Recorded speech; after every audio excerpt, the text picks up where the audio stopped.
E o que fazer no intoxicação por opioide? Então, na intoxicação por opioides, deve-se utilizar um antídoto, que nesse caso aqui é a naloxona. E por que a naloxona é um antídoto para opioide? Porque a naloxona é um competidor competitivo dos opioides. Dessa forma, a molécula livre do opioide não consegue se acoplar ao seu receptor e os efeitos dos opioides diminuem mais rapidamente. O que é tolerância aos opioides? Tolerância é a capacidade que tem o organismo de produzir menos efeitos quando o opioide está ligado ao seu receptor. Então nós temos um gráfico aqui mostrando alguns dos efeitos dos opioides, como euforia, como analgesia, como disforia e hiperalgesia. Então imaginemos que o paciente está usando um opioide para produzir analgesia, para redução da dor. Com o passar do tempo, esse opioide vai perdendo o seu efeito, mesmo não diminuindo a dose, até chegar numa faixa onde a concentração não é mais capaz de abolir a dor. Se a tolerância continuar sem alteração da dose, o que o paciente vai observar é uma hiperalgesia,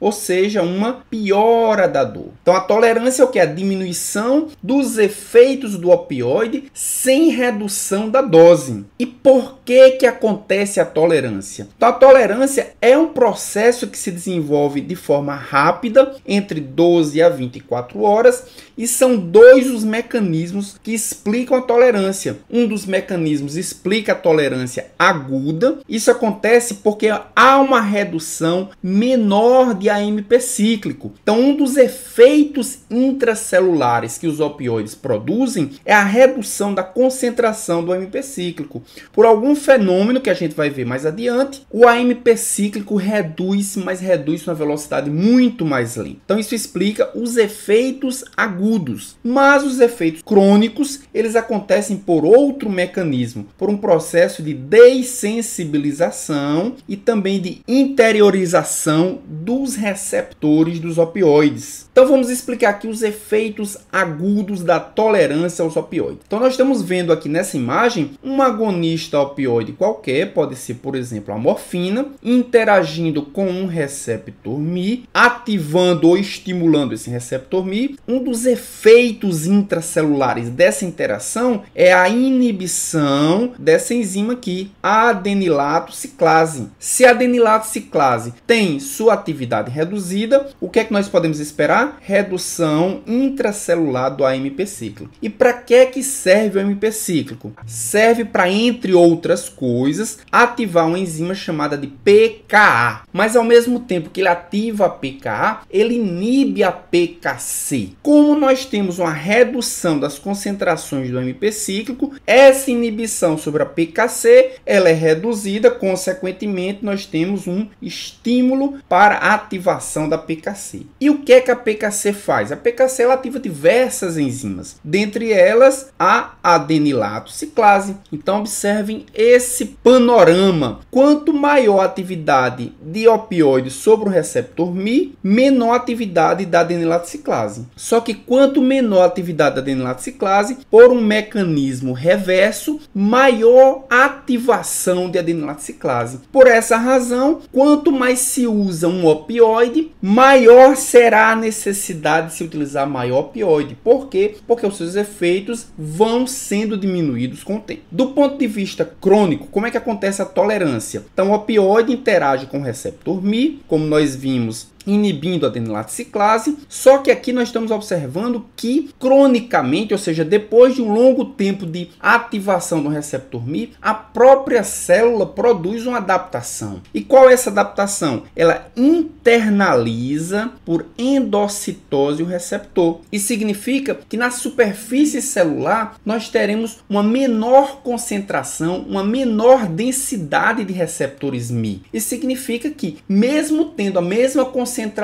do opioide, nós teremos menos interações porque teremos menor concentração de receptores. Então, a longo prazo, nós teremos uma redução dos efeitos por internalização, por endocitose dos receptores de opioides. Mas os efeitos dos opioides, ele tem o mesmo grau de tolerância? Com certeza não. Alguns desses efeitos têm um elevado grau de tolerância. E o que é que significa um elevado grau de tolerância? Significa que os seus efeitos rapidamente vão diminuir. Em pouquíssimo tempo vão diminuir. Isso acontece, por exemplo, com a analgesia, isso acontece com a euforia, com a disforia, com a confusão mental, com a sedação, também com a depressão respiratória, antidiurese, náuseas, vômitos e com a supressão da tosse. Todos esses efeitos têm elevado grau de tolerância. Todos esses efeitos vão reduzir numa velocidade muito grande. Mas alguns têm grau de tolerância moderado, é o caso da bradicardia.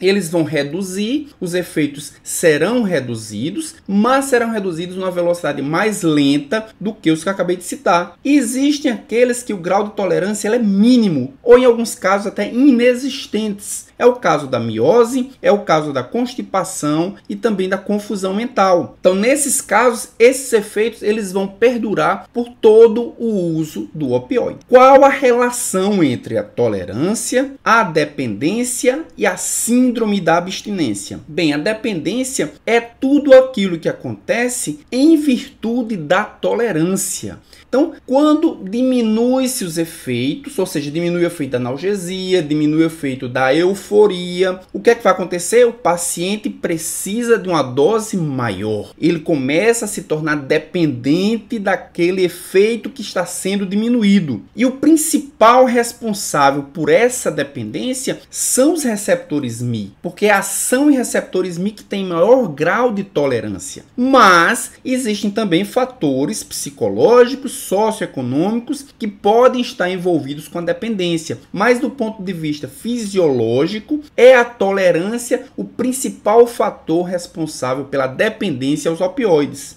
Já a síndrome de abstinência acontece quando nós retiramos aquele opioide de forma abrupta. Então vamos relembrar o efeito da morfina. A morfina vai inibir a atividade da adenilatociclase. A tolerância vai reverter essa inibição, ou seja, há uma necessidade de uma dose maior de morfina. Se há uma necessidade de uma dose maior de morfina, os efeitos produzidos pelo opioide naquela célula são o máximo permitido. Quando a gente retira o opioide, o que é que se observa? Um aumento da atividade. Por quê? Porque os receptores estão ávidos por opioide. São receptores que já chegaram ao seu limite de ativação. Então, quais são os sintomas da síndrome da abstinência? A irritabilidade, a perda de peso, febre, midríase, náuseas, diarreia, insônia e convulsões. E que acontece num período que vai desde essa retirada completa até aproximadamente 3 dias.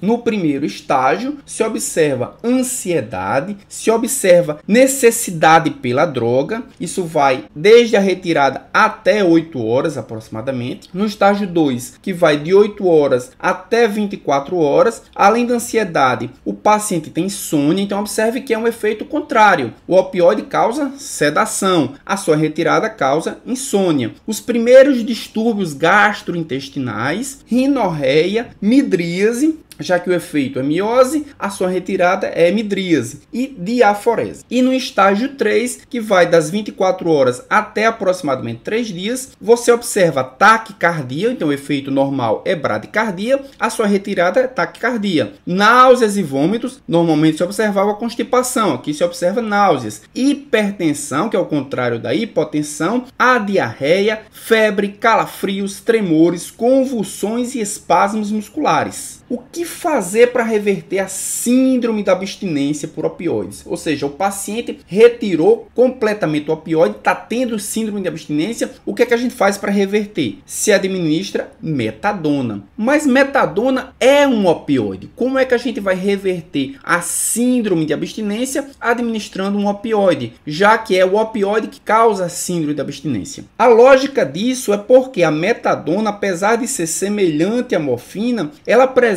um menor efeito sedativo e apresenta um tempo de meia-vida muito mais longo do que a morfina. Por isso ele causa menos dependência e também causa uma síndrome de abstinência menos severa. Ou seja, você administra um fármaco que vai produzir ativação de receptores opioides, mas sem a intensidade que a morfina produziria, por exemplo. Quais as diferenças farmacocinéticas entre os principais opioides? Então dividimos aqui os opioides entre opioides fortes, no caso aqui a morfina, metadona, oxicodona e o fentanil. Todos eles apresentam metabolismo hepático, mas apresentam tempo de meia-vida diferentes. A morfina é o que apresenta o menor tempo de meia-vida e a metadona o que apresenta maior tempo de meia-vida. 54,8 horas se for numa dose única e 22,2 horas se for uso crônico. Isso acontece porque a metadona produz uma autoindução do seu próprio metabolismo. Alguns deles produzem metabólitos ativos, é o caso da morfina, o M6G, e no caso da oxicodona produz a oximorfona. Em termos de interações farmacocinéticas, apenas a morfina desses quatro não apresenta nenhuma interação farmacocinética. Já os opioides fracos, é o propoxifeno, a codeína e o tramadol, também todos apresentam metabolismo hepático. O tempo de meia-vida também é bastante variado, sendo a codeína o que apresenta o menor tempo de meia-vida e o tramadol que apresenta o maior tempo de meia-vida em virtude da soma do tempo de meia-vida da molécula original com o seu metabólito M1. A propósito, todos eles apresentam metabólitos ativos e todos eles apresentam interações farmacocinéticas. Então essas foram as referências que eu utilizei nessa videoaula: farmacologia ilustrada, o farmacologia clínica do Danny Fuchs e os princípios de farmacologia de Golan. Nessa semana, qual será o nosso bônus track? Então, todos aqueles que entrarem e se cadastrarem no apoia.se/farmaco Sérgio Araújo, além do material offline, ou seja, além dos vídeos, além das apresentações em PowerPoint, que vocês também terão direito, nessa semana faremos a discussão da diretriz sobre a enxaqueca. Como é a enxaqueca, qual é a fisiopatologia, qual é o tratamento, qual é o algoritmo de tratamento das enxaquecas. Então não perca no apoia.se/farmaco Sérgio Araújo o vídeo sobre a discussão da diretriz da enxaqueca. Para quem quiser me acompanhar, quem quiser me seguir nas redes sociais, no Instagram eu sou